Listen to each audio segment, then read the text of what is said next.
So I've made 3 albums. I've made 3 albums so far. The first one's called Ether, second one's called Malchior, and the third one called Parable. They're all supposed to evoke a feeling of serenity or of genuine emotion.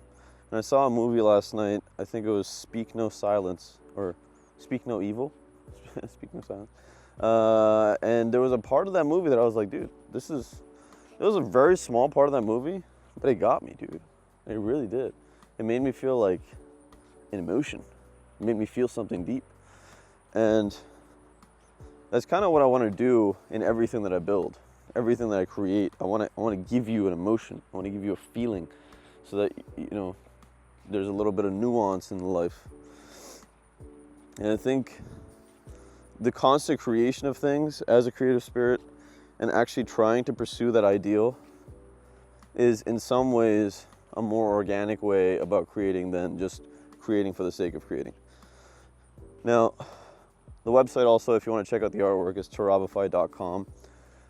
And lots of artwork is going to go up there. The Instagram page is tarabify.art. And the idea is that anyone that invests in this company is going to be helping the world.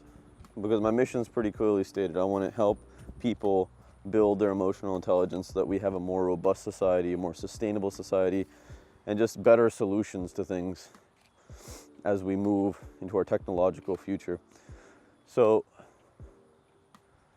on a day like this, it's a Sunday, I have to put aside time to create, because that's something that I wrote down a little while ago, that I need to spend at least 5 minutes every day creating something, painting in particular, and playing drums. Now, I have failed at this a lot, and it doesn't feel great when I do, because those little changes, those little things that we inject into our life actually make a drastic difference in how we perceive ourselves and also how we're perceiving the world around us. So for instance, in the times that I've consistently created, I see the world as something that I can create more. In the times that I've consistently created, I see the parts of me that are kind of undefined, the parts of me that are so deeply subconscious, so bedded in my psyche, come out and actually create something perhaps beautiful, perhaps momentarily beautiful, whatever it is. If there's a piece of a painting, like one little square or 1 foot by foot, that's just like, wow, look at that little part, And life's kind of like that. I think we're like really hard on ourselves when it comes down to the growth and the pursuit of excellence and all of that, as we should be, because most people don't really have the standards to see an already fairly successful person grow, or an already skilled person in communication or art, whatever, grow. The pursuit of making things with a philosophy, backed by a philosophy, I believe is a more satisfying creation process. And I came across this in Atlas Shrugged by Ayn Rand. She was talking about the concept that, so these creatives, these incredibly legendary creative people, they did have a philosophy when they made things. And she was actually ragging on the creative that doesn't have a philosophy, that kind of has empty work. And so I made a video about it a long time ago. I was walking through Turkey after my hair transplant. Also, I'll put up a video about my hair transplant too, so you guys, you bald men out there can get some swagger, I suppose. It's gonna cost you about $8,000 though. That an empty philosophy, when it comes down to it, will always make everything we do feel empty. and I can feel it. I mean, those of you that consume music to the degree that people that know music consume music, or consume artwork, or consume dance or theater or film or any of the creative art forms, if you consume that a lot, you know when something is exceptional, when something actually makes you feel some sort of way. Now, obviously that's based on kind of an individual perception of life and what we're looking for out of these things. But the reality is there are ways to make it so that we can actually communicate. We can make people feel something, you know, that we can be in there with them, sit with them and be like, yeah, this is a feeling I came across that I wanted to communicate with you. Incredibly important, incredibly important. And the times that I've lost sight of that, the times that I've said to myself, no, Tarab, just sit down and just, you know, put some strokes on a canvas or whatever. Those times are often for building in consistency. The reminders that we have to give ourselves periodically about our philosophy, however, will impact every single one of those strokes. Meaning that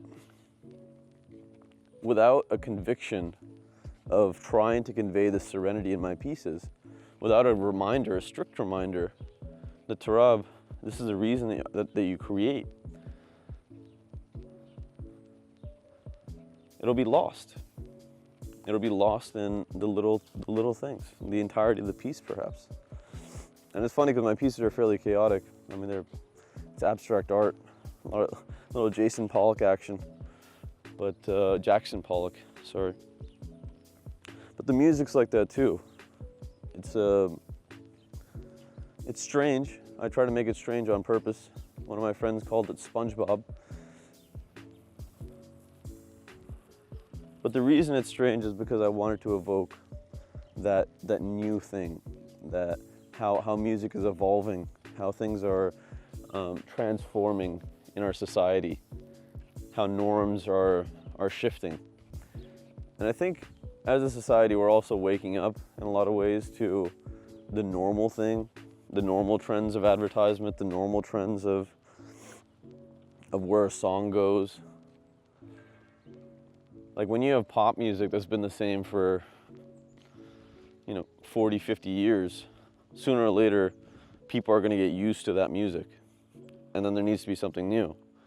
And little parts of it can be augmented, but I have a feeling that in the next 10 years, as more and more people like me come up onto the internet, or more people like yourself start actually putting your personalities and your philosophies into the world, that we're going to become more and more nuanced in what we're looking for, where we're going to actually demand that we're emotionally stimulated rather than just kind of superficially, I guess soulfully stimulated is probably the better term, that our deeper selves are satisfied in a sense.